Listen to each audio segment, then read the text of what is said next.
Okay. Hi, welcome to the Chelsea Skidmore Show. I'm here today with Alice Little. Alice, I'm so excited to have you here. I'm wondering, what is the best way to introduce you? Or how about you introduce yourself to our listeners? Well, hello everyone. My name is Alice Little. I am a legal sex worker, sex educator, and an intimacy expert. I am an advocate for sex workers' rights and am currently self-employed digitally throughout the COVID-19 epidemic. So, are were you still working at, is it the Moonlight Bunny? Is it called Bunny Ranch still, or did they change the Yes, name? Okay. it's still the world famous Moonlight Bunny Ranch. While I still consider myself to be a representative of the company, unfortunately, we are closed as per COVID-19 regulations. We've been shut down since mid March, give or take, and we currently do not have any plans to open in the foreseeable future. All of that, of course, rests in our governor's hands. And as such, I say digitally employed because I work full time at home these days. So what does that look like? What is digitally employed? Do you do OnlyFans, webcam? Is it like a mutual masturbation on camera? Like, tell me everything you've gotten involved with. Well, to answer your questions in order, yes, yes, and also yes. This is a full spectrum concierge service as personal as we can get while social distancing. That looks like using the technology we have available to us, Skype and Zoom, our webcam features to connect and, of course, arouse each other. This looks like everything from companionship experiences where we simply hang out and have coffee, maybe share a meal, watch a movie, to the more frisky type adventures where I may say, share my lingerie collection with someone or explore perhaps a roleplay fantasy. So it's very customizable, very personable, and it works well for the environment we're currently finding ourselves in. Yeah, I love it. I mean, you have to be adaptable right now. So it sounds like you're doing such a great job with like doing whatever you can and even like getting into like showing your lingerie collection. Like, I love that. Like, I think one of the things that a lot of people don't understand that like, you know, sex work, like it's such a broad spectrum about your experience that you're going to have with your customer or your client. And like, it's not always such an in and out procedure. Like you have like actual relation, I know a lot about the industry. I have friends who work in it, and I myself was a stripper for a couple of years, and I have close friends who are escorts and stuff. So yeah, I do understand, like, these are like actual relationships, and like it's not just all about sex. Like, it also sometimes looks like you being a friend to someone as like a therapist almost. Like, I know like a lot of my experiences were just sat listening to guys talk about other girls that they liked, you know? Preach, preach, preach, preach it. Oh my goodness, you are speaking the gospel truth right now. Let me tell you, I distilled my brand down to three key things: connection, communication, and intimacy. Connection. This is the ability to bond with someone at that deeper level emotionally through shared interests and hobbies, the experience of doing something together. Communication, being able to openly share your thoughts and feelings without judgment in a safe space. And of course, intimacy, that skin to skin, face to face, raw, pure, beautiful sexual energy that we all love and crave. Like those three things really make up what a sex worker is. We're not just, as you said, one thing. Sex workers, which of course includes strippers and many other different types of professions, they're essentially caregivers in so many ways. We are the emotional laborers of our society, or It is so true. It's like, why do you think that some guys are so much more comfortable sharing these intimate conversations? Like, I know like guys, share things that they can even tell their wives or their friends. It's like they trust you. It's almost like you become a priest, like listening to someone's confession. Like, do you find that that's really what the job is like, you know? Without a doubt. And it's so funny that you mentioned like the concept of priest or being a priestess, because if we go back historically and take a look back at what was happening in, say, ancient Sumerian, Babylonian times, we find that sex workers fulfilled this pseudo-sacred role within societies in which they were these secret keepers. They spent time with soldiers returning from war and heard their battle stories and then had sex with them, kind of helped heal them mind, body, and spirit, that full connection. In fact, this was viewed as so important that in some societies, soldiers had to be like blessed by the sex worker priestesses before being allowed to return to society, because it was seen as a way to help with what we now know to be PTSD type symptoms, like, hello, sex workers have been here since the dawn of time. We fulfill a very real and important role in society. And I don't know, in some ways I feel like 2020 has almost been like a magnifying lens as to how important those three things are and how necessary they are. Yeah, absolutely. And I'm sure like a lot of people are feeling more, you know, lonely than ever, some people, and some people really like are craving that connection. So like, it's amazing that you're able to provide that service digitally. Is this something that you're doing with regulars? Are they new customers? Is this an offshoot of people? Like, is the Bunny Ranch involved anyway in what you're doing digitally at home? So this is like regulars that you had, like, what's your experience with your clientele right now and how are you getting them? So unfortunately, the legal law is written in such a way that the ranches really only are able to operate from the presence of the ranches. Therefore, they're not really able to be of, nor are they set up to be of assistance to us throughout a situation like this.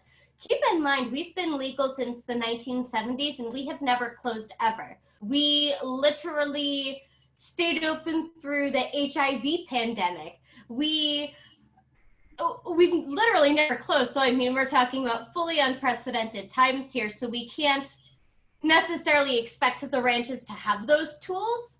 At the same time, sex workers were really left to sink or swim on their own. We are independent contractors, and as such, we were not able to take advantage of a single level of government assistance.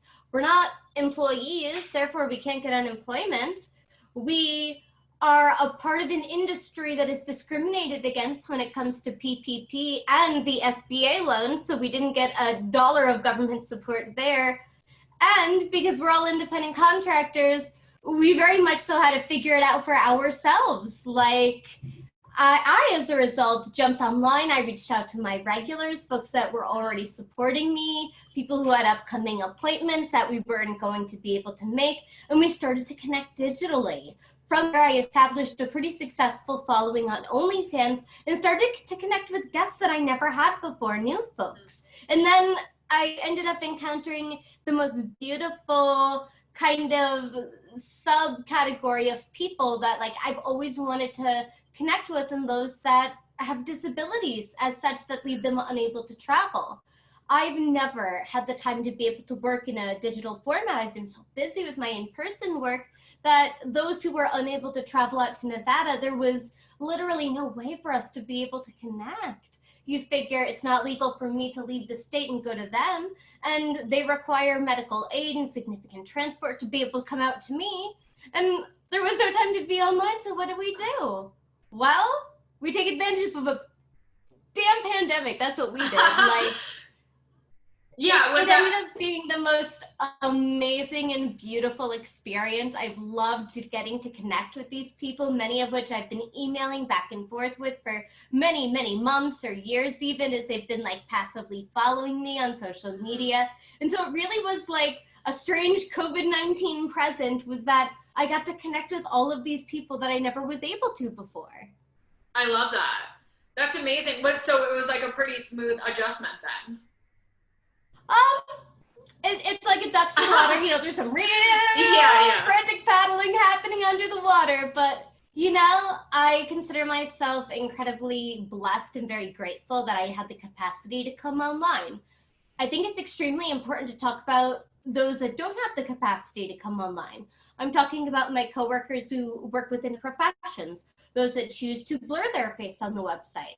If you were to go to bunnyranch.com, you would see about 30% of my coworkers, they don't have their face, and that's because they're protecting their anonymity. How is somebody like that supposed to enter the online space and do sex work online? There is no feasible way for them to do so. Those are the folks I worry about. Oh, What about those that are, say, single mothers, those that are having to take care of their kids during all this? Like, I'm single. It's me and this cat, 2 chihuahuas, a pig, and 2 horses. Like, I don't have any children running around that I have to take care of. So it's like, oh no, if somebody walks into the bedroom and I'm naked, it's like, Luna, get out of my bedroom. I'm working right now. Stop it. But like, what is someone supposed to do if they have small children around? How does that work for them? So I mean, not everybody has the ability to just kind of jump into it like I was able to. I was very, very, very fortunate to be able to do so. Yeah, so let's backtrack a little and just bring everyone up to speed about your journey and how you ended up getting into this line of work and where you're from, where you grew. That's a good idea. Yeah, where you're from, where you grew up, and you can just kind of take us through and let us know. Yes, sure. So I was actually born in Ireland. I came over stateside when I was 5 years old, grew up primarily on the East Coast. Kind of a crazy horse person my entire life. I grew up horseback riding, very involved in different equestrian pursuits, absolutely loved it. Well, at the same time, I was very interested in art, travel. So I spent a fair bit of my time in New York City. Well, I ended up going to school in the city around college age, and my roommates, well, let's just say they had kind of an interesting career. Wait, where did you go? Oh, to a SUNY school in the city. Oh, I went to Pace. Hey, city, that's what's up. Yeah, there you go. There you go. Yeah. I'm from New York. Yeah. I grew up in Westchester. You're from Long Island? Yeah. Yeah, stop it, Nassau County. That's hilarious. Cool. I know. So you have access to the world's best bagels. You know what true privilege is. Yes. God. I would murder somebody for like authentic New York bagels and pizza right now. I know. Like the suffering out here is so real. Never move. My biggest regret is not consuming more delicious baked goods before I left. Oh, yeah. The heartbreak. There is no good pizza outside of New York. Sorry, Chicagoers. No, it's true. It's true. There's some good places in LA, but really, truly nothing compares to New York. It's a completely different game. It's the water, as you know. It's in the water. Yes. Yes. Oh, goodness, yes. Okay, so I interrupted you. Yeah, your roommate. No, you're fine. As far as like New York, even for New Yorkers, like my roommates had something going on with them. There was like an entire closet full of black leather and chains and cuffs and colors and all sorts of kinky delights. And of course, I'm like, what's that? What's that? What's that? Hi, what's that? I'm your new college roommate. Tell me everything that's going on behind door number 2. Thank you. And well, come to find out, one of their parents owned a BDSM dungeon in New York City, one of the nice private locations. Pandora's Box? I won't say which location it was. There's many throughout New York City, but I worked at the front desk of one of those locations, and I helped schedule everybody's appointments. And then, you know, that they always bring in educators, not just for the professionals, but also for like the local community, because oftentimes they're not just private dungeon spaces, but like community spaces too. So you figure I'm setting up all these different educational things, like I love it. Well, New York is New York, it snows in New York, and what happens when it snows in New York? No planes land in New York. So I'm left without an instructor, jump into the teaching seat because, hi, it's me at the front desk with my box of floggers, and thank God I've been doing this for a hot minute now and I've been practicing. So I managed to pull off a very successful flogger class, which somehow got me invited to teaching at another location. And then I was teaching at another location. And then I was teaching at a conference, and the next thing I knew, I was literally flying around the country on my weekends. Wait, can I ask you something really quick? I have to interrupt. Go for it. Any advice on like properly using a flogger? I think I might own 3 of them. And like for me, like I think it's just a matter of going like that. Like I know you can drag it. Like, do you have a quick little lesson for me? Okay, so the way to do floggers is super easy. You can literally practice it with a pen. So what you do is you hold it out in front of you like it's the flogger handle, right? So you've got the leather that's coming out this way. And what you're going to do is draw an X in front of you coming from your top shoulder down to your hip. And then you're going to draw a circle up over your shoulder. So it's going to come back around, and then you draw the X to the other side. And now you've come one direction, looped around the other direction, and then same thing, you loop it around. And then you figure you can make that more dramatic or less dramatic by either using your shoulder or your elbow or even just your wrist to kind of get that same either X or something of it like almost a sideways figure 8. But the idea being that you're going to make contact with this part of someone's shoulders. So like the meaty section, not the bony section, because you don't want to hit over the shoulder. That's kind of like that wrapping is painful. So you just want to get that meaty section. You're aiming as you kind of come down to hit at an angle. So this way you're making contact with the body right here. Here's somebody's meaty part of their shoulder. Hit across on one shoulder blade, come back around, hit down the other shoulder blade. And then you're able to go back and forth. And then you're kind of hitting that nice fleshy part of someone's back. You figure you don't want to wrap around the top of someone's shoulders. You don't want to hit across the top of the spine. You don't want to wrap around somebody's neck or collarbones. You really want to stick to the nice, meaty, muscular sections of the body. Of course, buttocks, you figure it's just aim lower. Now you're hitting somebody's butt with your flogger, and that's really cute. And of course, you can flog somebody's front, and you figure if you want to do that, just have somebody turn their head to the side because you don't want to flog faces. Yeah, okay, that's interesting. Minute, I really Thank you. I love education. Like, if you can't tell, that is where my heart is. That is where my passion is. And it was at one of those events that a fellow educator mentioned the legal brothels to me, and I'm like, oh, hello, we have those here in America? Legal brothels? Well, I'll be damned. And then I promptly decided to fill out an application online and booked a plane ticket 72 hours later to go to Nevada. That was 5 years ago, and I literally have not looked back ever since. And the only thing that stopped me so far is literally a pandemic. So did you first go to Moonlight, or were you at a different place first? So the Moonlight Bunny Ranch is a family of different locations that are all within like a stone's throw of each other. So I first started off at the Sagebrush Ranch, which is one of the larger, but also it's a little bit more laid back. Like, for example, the Sagebrush Ranch kind of has like a comfortable living room feel, where the Moonlight Bunny Ranch can sometimes get a little bit like, woo, party, party, party, popping champagne bottles. Like, it can get a little bit wild at the Bunny Ranch sometimes. I mean, there's a theme song that was done for the HBO Cat House. It was it's going down at the Bunny Ranch, something like that. And it gets really crazy sometimes. Yeah, I'm really glad I did not start there. It would have scared me away. Yeah, I used to watch the show in high school, and I knew who Air Force Amy was, so I've known about the Bunny Ranch forever. And I remember watching her on a talk show. Was it like Maury or Sally Jesse or something? Something like that. Bless her heart.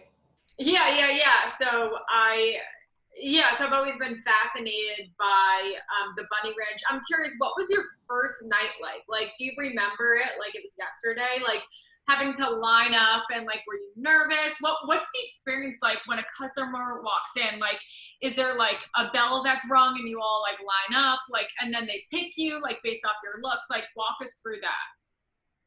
So that wasn't my first entire night at the ranch.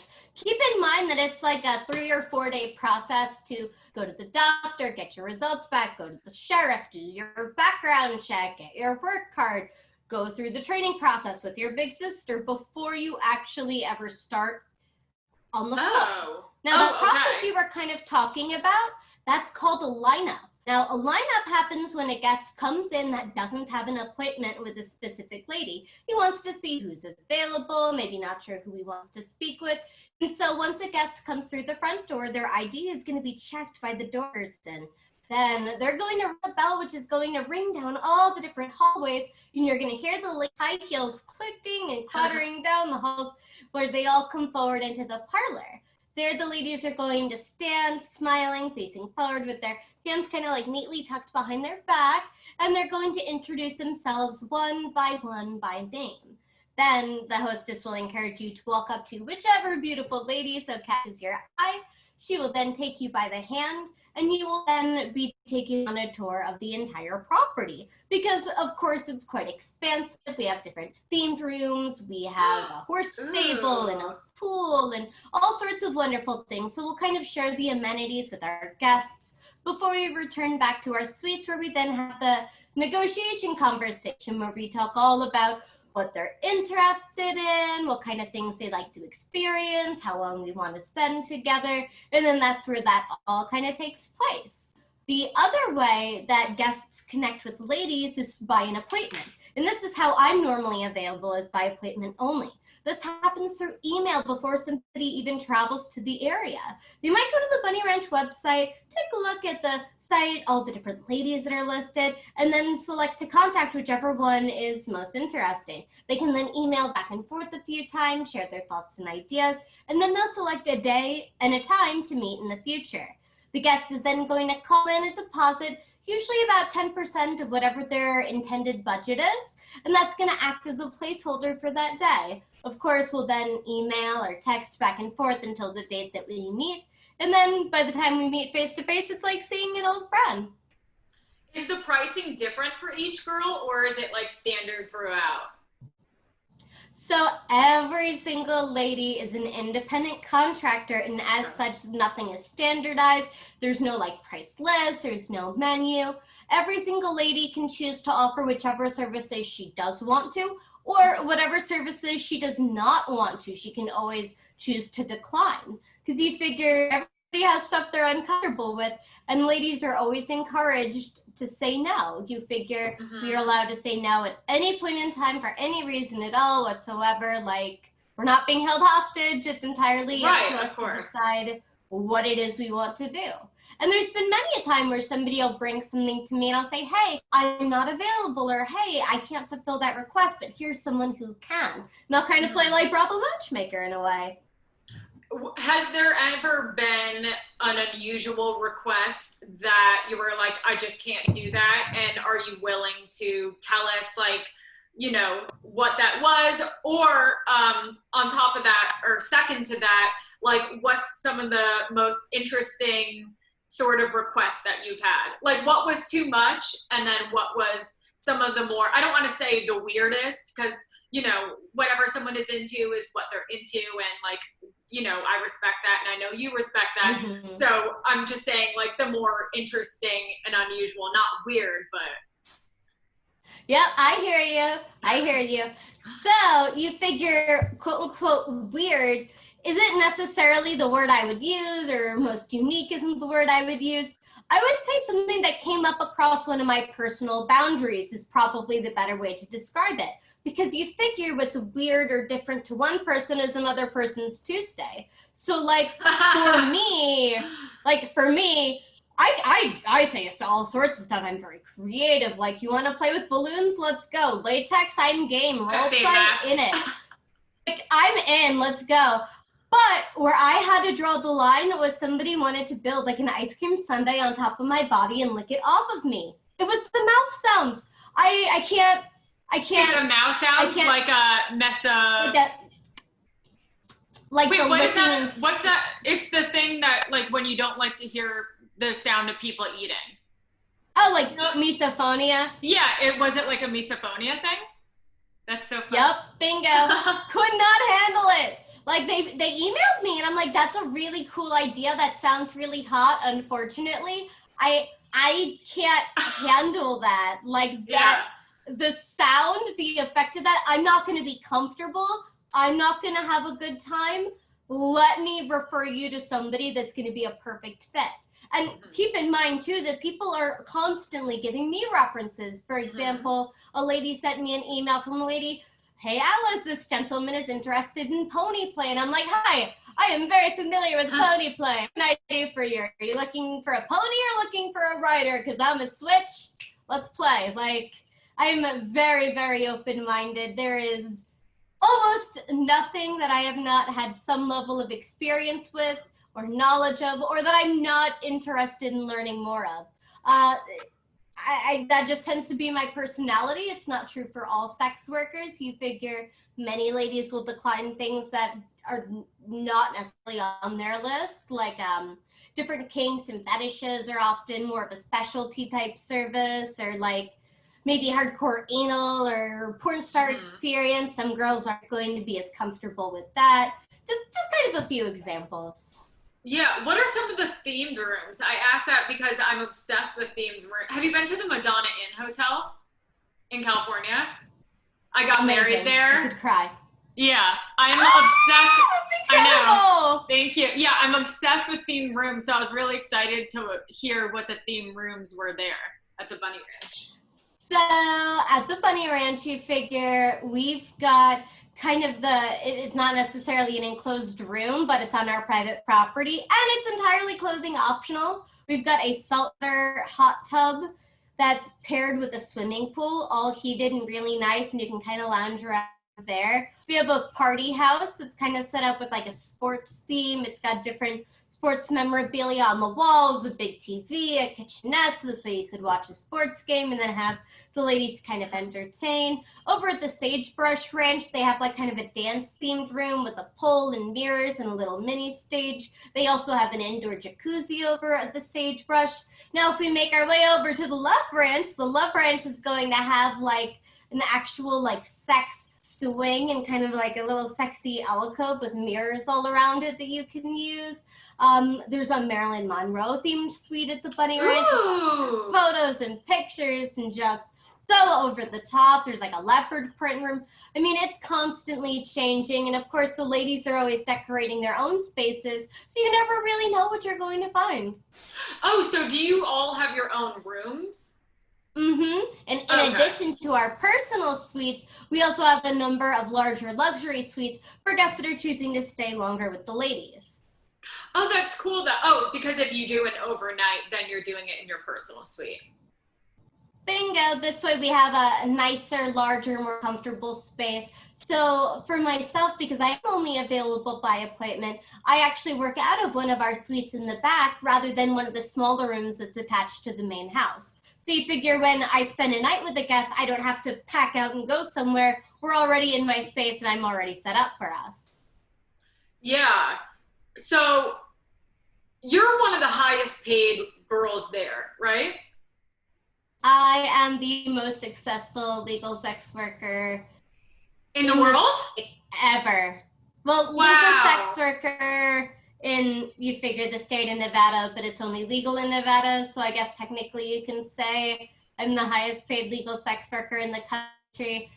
And technically, sex work is only fully legalized in Nevada for all of North America. So I mean, by a really large technicality, one could go so far as to say the most successful legal sex worker on the continent. But that's ridiculous. How does that feel? Money.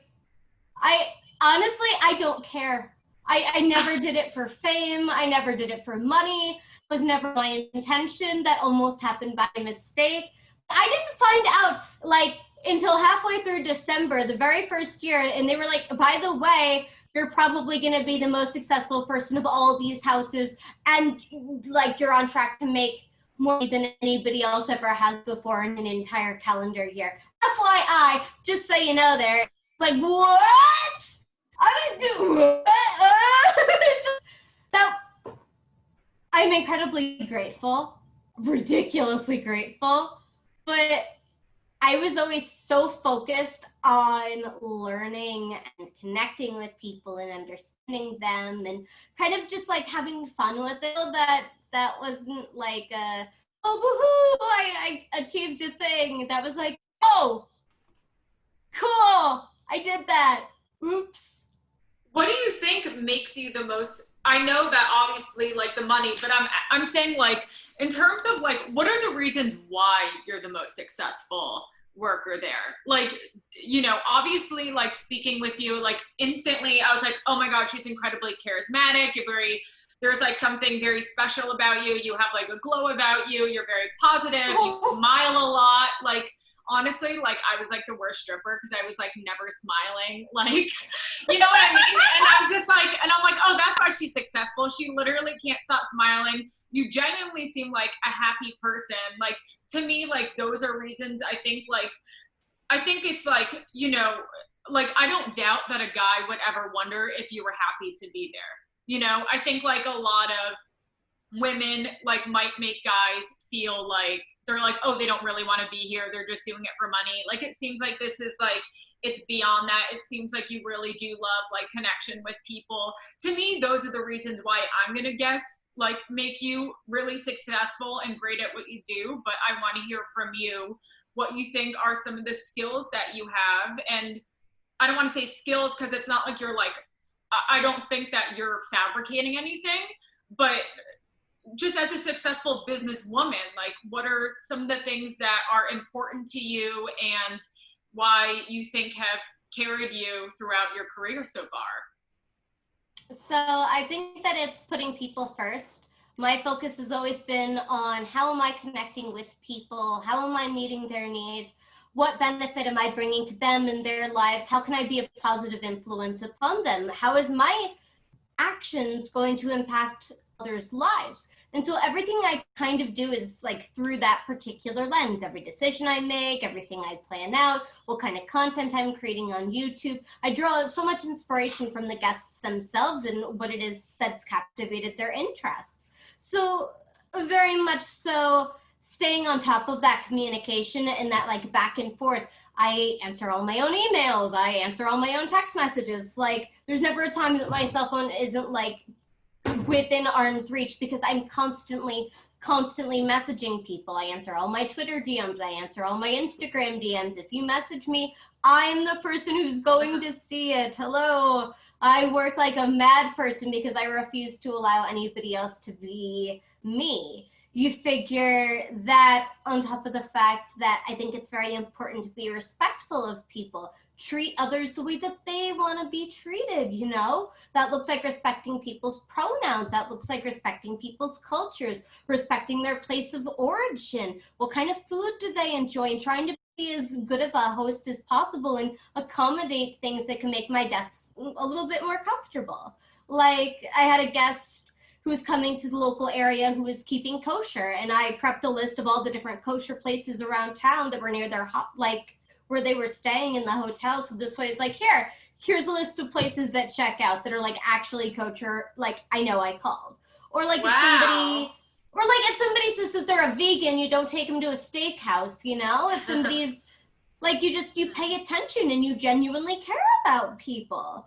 Like, it sounds so simple, but people these days exist on a very like two-dimensional plane. Like we see what somebody is wearing and we see the makeup on their face and the lingerie on their body, and that is the depth of the conversation. And for me, it's always been more. It's always been deeper, more involved, and more emotive in many ways. I would say those are probably the things that make me most different from my colleagues, is that I have this tendency to really want to relate to people, to form these like intricate, deep, and meaningful relationships, not just, hi there, I like your face, let's have sex, okay? Like that does nothing for me. Like I am unaroused. Like, that's great, your six-pack is real cute, but do you have anything of substance to say? What's going on in your head? What's going on in your heart? And that's what guides me. Yeah, so what I'm hearing is that the connection is super important to you. What are your tips on connecting with guys? And I think that, you know, single women or single men could use this. Like in general, like when you meet with someone and you like them, like what are ways that we can connect? Because I feel like so many people are so glazed over, you know, just or like distracted by our phones or like, you know, especially like in today's age with technology, like how can we like what are the best ways for us to connect in person to each other? What are the things that we need to be doing? Well, of course, you have to be 6 feet apart at the present moment, hashtag social distancing. But outside of that space, it is so important to, when you are spending time with other people, put your cell phone face down and don't pick it up unless there's a true emergency, for the love of God. You've got to be participating in the here and in the now. And it looks like living your life in the here and now. What are your hobbies? What are your interests? How are you participating in those within your local community? Are you an artist? Well, go join a local artist co-op if you want to meet a hot art guy. Like, where's the hot single art guy? At the artist's co-op. Let's say you're into plants, you're into gardening. Go volunteer with your local, like, nursery. You figure a lot of communities do, like, urban gardening for kids. Go help out with that. I guarantee you're going to meet a whole bunch of, like, green-thumbed hotties that way. Like, you're a book nerd, join a book club. The last thing you should be doing, though, is going to a bar and sitting there and ordering drinks all night long. That is the worst place to meet people. Like, I would send you to the library before I would send you to a bar to meet somebody, because you've got to be in a space that speaks as to who you are. And you're not a drink, you're not an indulgence. You have interests, you have hobbies, and you've got to go out and enrich your life, not just to find somebody else, but do it with the personal mission of, I'm going to make my own life more fulfilled and better. I promise you don't need a guy to go do yoga. You don't need a guy to go hike. You don't need a guy to go to the movies or out to eat or to go painting or swing dancing or any of those things. But I bet you if you put yourself out there in those spaces, you're probably going to come across a guy. And if you're in a space that you're genuinely happy and having fun, you're going to get to have that shared connective in-person real experience with another human being that just might possibly result in some really hot sex. Just saying. So when you're finally in the room behind closed doors, and after you've gone on this tour, face to face with the guy or the girl that you're going to be with, you know, how do we ease people's how are we getting people comfortable? What are you doing in terms of connecting with someone? You know, and I know you've also had a lot of experiences with virgins. This is a 3-point question. I have so many questions circling through my head that I just keep layering. Bam, go for it. Yeah, so talk to me about connection. Talk to me about making people comfortable. And I want to hear about virgin experiences. Yes. So the date doesn't always start by just jumping into bed together with foreplay. Sometimes it does. In instances where we are starting out with a very sexual experience, the way that I'm getting somebody comfortable is using my hands and the closeness of my body. I'm going to step into their personal space with their consent. I'll first reach out, and the first thing that'll cross kind of that personal space bubble will be my hand, and I'll say, hey, is it all right if I, start touching you, interacting with you, and come a little bit closer? And now they're opting into consent. By saying yes, their mind is telling their body that they can let go, that they are giving themselves permission to receive the affection.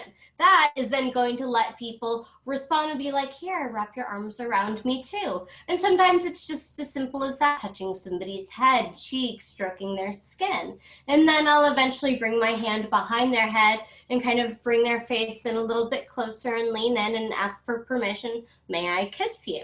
This is especially important with virgins because many virgins have never even had their first kiss before. And so you always want to lead with consent by pausing and getting that agreement before coming in closer and kissing. Now, once you have the consent to kiss, there's this principle that consent is continuously granted, where it's not, can I kiss you? Yes. Can I kiss you? Yes. Can I kiss you? Yes. Can I kiss you? Yes. From this movement moving forward for this space of time, for the duration, there is withstanding consent for that activity. May I touch you? Yes, withstanding consent is there. However, as we move on to, say, maybe touching across somebody's shoulders and arms to maybe undoing their bra, we might pause for a moment and say, is this all right?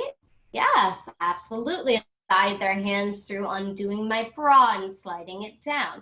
But of course, we're not always jumping right into the bedroom. Sometimes we're going out for a meal first, sitting down, having coffee, having a conversation, not dissimilar to what you and I are having right now. We could be talking about plants, we could be talking about accounting, we could be talking about politics, we could be talking about books, TV, any number of different things, whatever it is that delights somebody and brings warmth to their heart.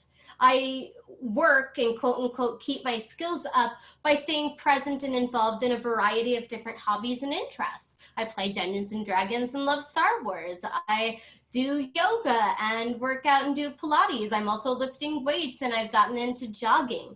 I also do horseback riding and I'm familiar with archery. I know how to fire a gun and I learned how to fly a solar glider, which was kind of cool. So, I mean, I have like this ridiculous array of different things that I'm able to conversate with somebody about and help connect with them on that particular level. And you figure that is where intimacy and that connection really starts to blossom. It's so much more than just that physical attraction. It's that intellectual connection that's really unique and special. And that, more than anything else, forming that kind of connection is what really warms people up, settles them, and allows them to lean into whether it be a first experience or a 10th experience. What's your favorite part about a date? My favorite part is learning from different people's life experiences and the surprising twists and turns that other people's lives have taken. You figure we are all the main character in our own story, and we all know what's the craziest thing that's happened in your life. And you probably have a wild story that nobody would guess looking at you at that surface level.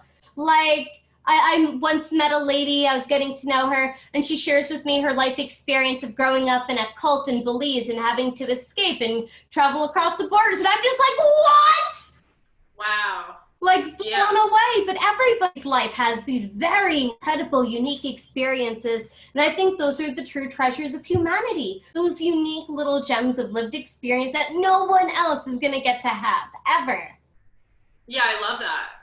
That's interesting. Okay, what about sex advice? What is, if you were going to be teaching a class on, you know, how to blow your partner's mind, what is some of the stuff that you would go over? So if you want to blow your partner's mind, I like to do a little foreplay technique that most people have never taken the time to do. You literally take out your phone and set a timer for 15 minutes. No sex occurs before that goddamn timer goes off, okay? Now for 15 minutes, you are literally going to run your hands up and down your partner, every square inch of their body, slowly and surely undressing them for 15 minutes. Head to toe, run your fingers through their hair, take your fingertips over their ears, stroke their jaw, run your fingers all the way through their hair, maybe tug on their hair, see if they like that more than when you trail their hair. What about their shoulder blades? What happens if you kiss their shoulder blades? What happens if you rub their shoulder blades? And for 15 minutes, all you do is make love to your partner's body. Not their bits and pieces, their body, everything but the sexual stuff, their hips, their shoulders, the little crevices their arm connects to the torso. That is one of the most profound and connected experiences that you can have for your partner. And there is literally, there's nothing special you have to do other than say, hi, I heard about this on a podcast and we're going to try it. It's going to be real hot. I'm setting a timer for 15 minutes and like real good stuff's going to happen. I'm kicking on some sexy music now. Shut up and deal with this. And most of the time your partner's going to be like, okay, yeah, that sounds real good. Abso-freaking-lutely, I am game. And then at the end of 15 minutes, they're probably going to jump your bones because they are so ridiculously aroused. Because that's the second part of that, is about like halfway through that 15 minutes, they're like, I'm horny, let's have sex. And you're not having sex for another 7 minutes here, buddy. Here we go. And then that gets to become part of the fun. The teasing and the playfulness of it kind of naturally finds its way in there, to the point where you're both kind of looking at the timer like, yeah, oh, it's not time yet. Is it time yet? It's not time yet. And it kind of becomes this like fun flirtation back and forth. And it's really easy. And it just gets you to break out of the sex habits you currently have. That's it. One thing, one new thing. You don't have to go out and buy lingerie and cut your hair and get a hairstyle and change the bedding and set candles and change the lighting and, You don't have to do any of that. Just pick one thing, any one thing to make intentionally different about your love life. Start there. Wait, were your headphones plugged into your computer? Oh, yeah. I think it unplugged because the sound changed slightly. How's that sound now? It sounds, I don't know, somehow your volume was, it sounds fine, but your volume was a little louder and then it got a little softer, and I was just curious if it unplugged, but I'm sure it's fine. Be okay. Okay. Weird. Okay. All good. So the 7 minutes, is that like, am I like allowed to suck dick then, or am I still just playing? Oh, you are just teasing him. Like literally all Okay. 15 minutes is just teasing, flirtation, foreplay. At no point in time should you do anything more than take the very tips of your fingers and just like tease him. That's it. That's as far as it goes for 15 whole minutes. So you want him writhing. So 15 minutes is stroking the whole body. 7 minutes is teasing and tantalizing, but I'm not putting my mouth on his dick yet. Bingo, you might be oh my God. Else, but oh my you God. might be taking your hands and tracing down his thighs and then back up his thighs and acting like you're going to and then doing something else. I mean, the whole idea is that you want him hot, you want him bothered, and you want him ready to go by the time that the timer goes off. And just that one change, you're just taking that long to kind of rev up. Wild. I'm excited. Wild. I'm like, wait, and then the second that 7 minute timer goes off, I'm sure it's just completely hot and over, and that's, yeah. Wow, that's so fun. I really love that. Yeah, I've done like, I've done kind of like a version of that, just like, it's like anytime you do something different, like, oh, tonight, like, I'm gonna give you a massage, and it's like, wait, what? And then it's like, you put on like relaxing music, the lights are dim, like, you're massaging them, like, that's not like something I normally do. So like my husband, and then I'm not quite hooking up with him yet, and there's a little bit of teasing, but it's like finally, you know, it really builds up. But like the timing aspect brings like a whole nother level of excitement. So I'm so excited to try that. And yes, the way I like to think about it is pick one sense and change that sense. For example, the sense of taste. Introduce aphrodisiacs, things that are kind of arousing, finger foods you can feed your partner. That's one thing. Or you could do flavored lube instead, or like kissable body oil instead, or chocolate syrup, whatever it is. Like, do something with taste. Sight. Wear something really like sexy, like get some new lingerie and do like a little lingerie back and forth.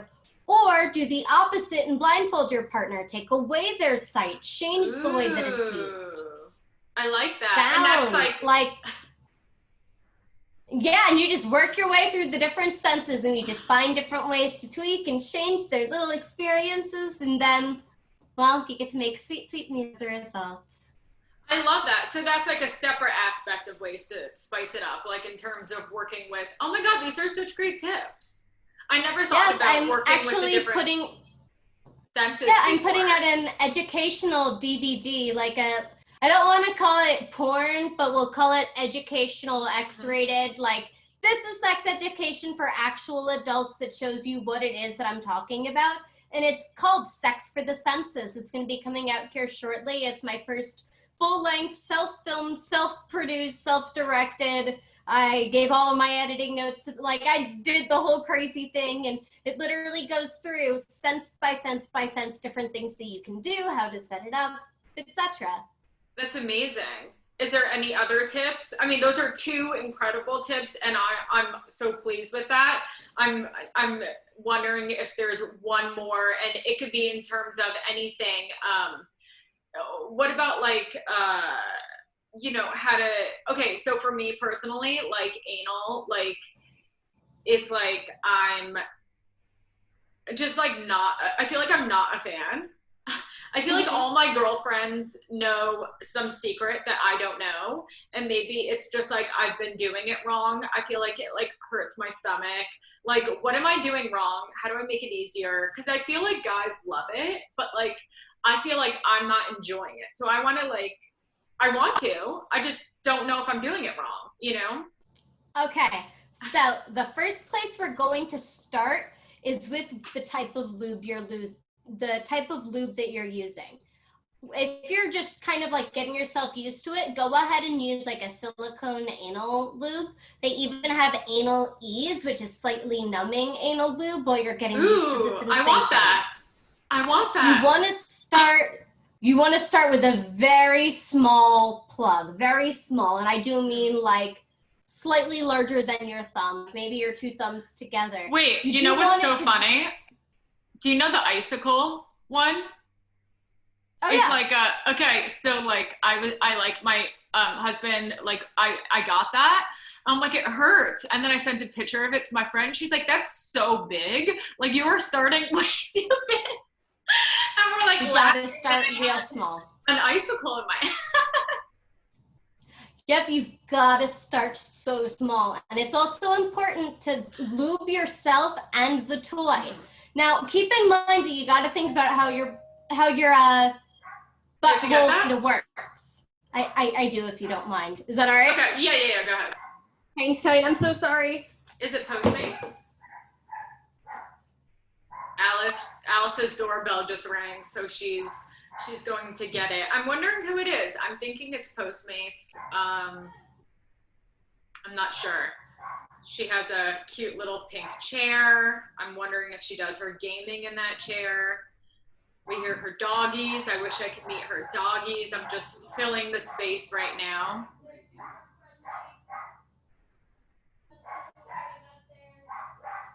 I'm just gonna wait until she's back.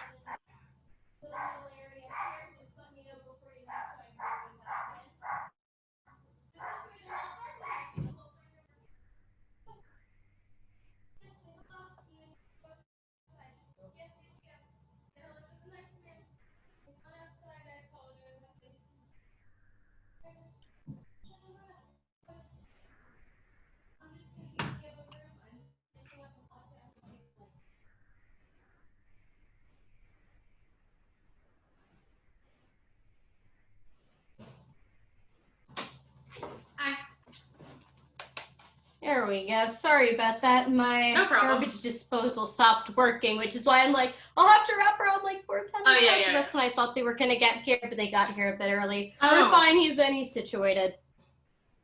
Okay. You're okay? Yep, we're good to finish wrapping up. Okay, thank you. Okay, sorry. So we were saying lubing the plug and yourself. Mm-hmm.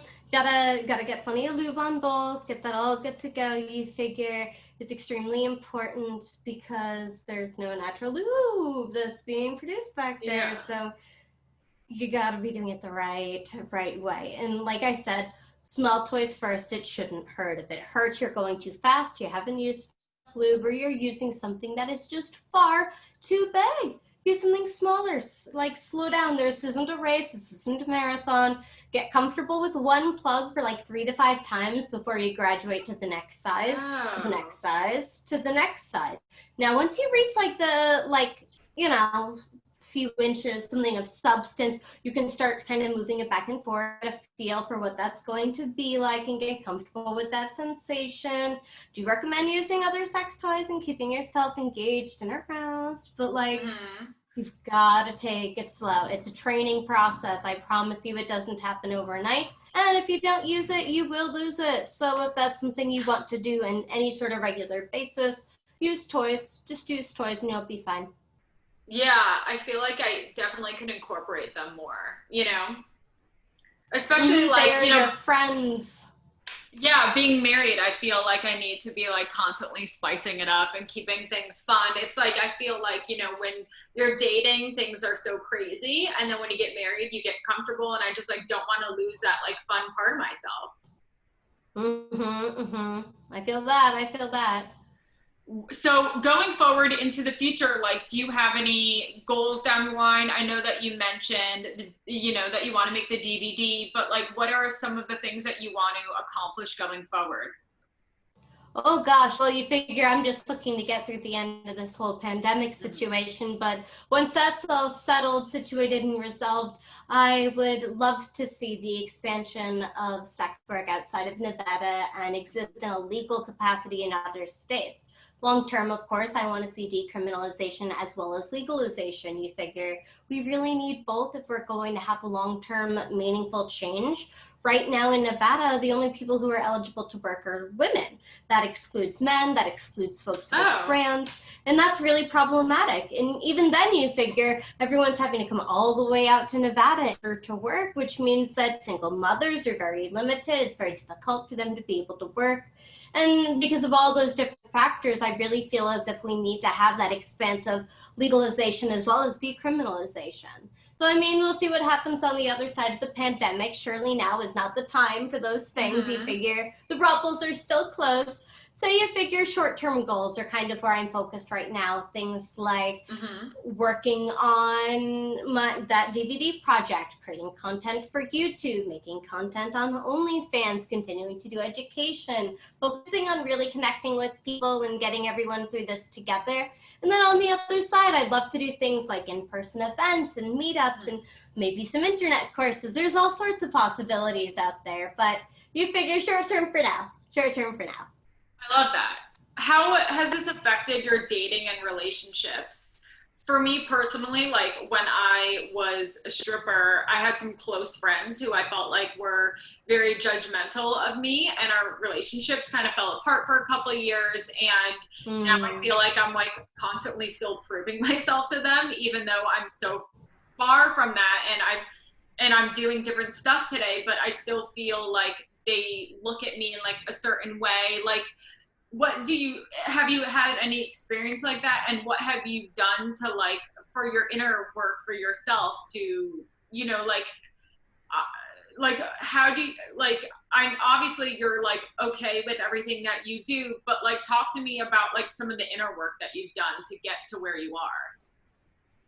Oh, for me, that's real simple. I am the number one person in my life, first and foremost, and anybody who isn't 100% supportive of me, of my career, and of my choices doesn't have a place in my life. I mean, I've absolutely cut people out of my life as a result of this career. I've changed doctors 3 different times trying to find one that didn't stigmatize me. I am very much so my biggest advocate when it comes to what it is that I expect from my relationships with other people, and supporting sex work is a non-optional caveat of being my friend. You figure with those strong personal boundaries in place, I really don't allow those negative voices to become an influence in my life. And when it does occur in places where I can't avoid it, you figure online I'm constantly stigmatized. You know what? That's great. That is somebody who doesn't understand who I am and what I'm about. Now I have an opportunity to connect with them and an opportunity to educate with them. You figure, why do they believe so fervently that sex work is in fact the devil? Where does that belief come from? Is that a religious belief? It comes from the Bible. Where does that come from in the Bible? Do you have a passage? Do you have something that you're citing here? Like, no, I'm serious. It's like, where does this belief originate from? And the hard fact is, when you distill it down to its root, oftentimes these beliefs don't exist within a truthful reality. It's not a fact, it's a feeling, it's a belief. And once somebody identifies something as being a belief, it's a little bit easier for them to understand, well, my beliefs aren't the same as your beliefs, and that's okay. I respect you. I'm not saying you have to do this, but I am saying that you don't get to use that as reason to tell me that I'm not allowed to live my life in the way that I want to. That's all I'm saying. Live and let live. I love that. Yeah, you have such a great, strong sense of self. Was that something that you always had, or did you? Oh God, no. Okay. I'm like, I want to be like you. Oh God, no, I'm a super duper introvert. This is something that took many years, and lots of inner work, reading, education. Gosh, I mean, it is so important to have a good understanding of who you are and self-acceptance, and have that solid foundation to build upon everything else in which you do. And at the end of the day, I love myself. I love what I've created for myself. I love the lifestyle I've built for myself. I love the path that I'm headed down. And, why am I going to let somebody turn me down? Don't rain on my parade. I love that. Yeah, and self-acceptance is such a big part of you know, everyone I feel like really needs to, can always work on that, because, you know, whether, like, I feel like anyone in any job, any position, anywhere, any age, like across the board, that's ties into, you know, your self-worth and stuff. So what can we do to work on our self-acceptance? Like, what are some exercises, if you have any, that you could share with us? I was stumbling over how to say that. I knew what I wanted to say, but I didn't know how to say it. So, I was trying to find it. So what you do, take out a pen and a paper and monologue all of those negative inner thoughts and feelings and beliefs that you hold about yourself. All of them. You're stupid, you're lazy, you're worthless, you're fat, you're ugly, you're this, you're that, you're the other thing. Write it all down, put it on paper. And now get out another piece of paper and dissect it. I feel like I am blank because blank. Who told you that? Where does that belief come from? What evidence do you have to support those beliefs?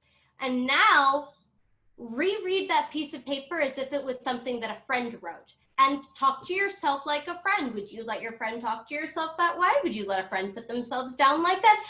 Absolutely the F not. So why are you doing that to yourself, you know?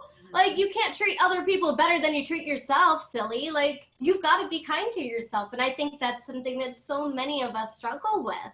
So I think addressing that is a really great place to start growing, learning, and healing. You figure we all carry trauma with us. It's a fact. Every single person has that weird life story. Well, with that life story probably came some baggage and probably came some trauma, and honey, it's your job to deal with it, no one else's. And so you figure by doing some of that inner work, working on yourself, processing through those things, it is going to allow you to grow as a person, to accept yourself as a person, to love yourself as a person. Because I mean, this is the body that I got you here today, isn't it? Yeah. Wow. That's great. I'm going to do that. Thank you. Thank you so much for coming on. Yeah, no, it really is. Thank you for having me. Yeah, this has been so great. A pleasure. Where can people find you, follow you? Tell us where we can watch you. The internet. What's your Instagram, Twitter? Yes, so the best place to find me is going to be my website, which is thealicelittle.com. And you can always reach out to me personally, alicelittle@thealicelittle.com. Of course, like we mentioned, I am on OnlyFans, which is onlyfans.com/thealicelittle. Or if you're more focused on the educational pursuits, you can join my digital classroom on Patreon, which is patreon.com/AliceLittle. Of course, youtube.com/AliceLittleTV. On Twitter, I am @theAliceLittle, and Instagram @theAliceLittleOfficial. And if you somehow made it to the end of this social media list, you get a gold star. Thank you so much. I really appreciate you taking the time, and I think you're amazing. And I'm definitely going to be following everything that you're going to be teaching going forward. And we need people like you to be educating everyone, you know, because we all need to learn about what's going on. And I think you're amazing. Thank you so much.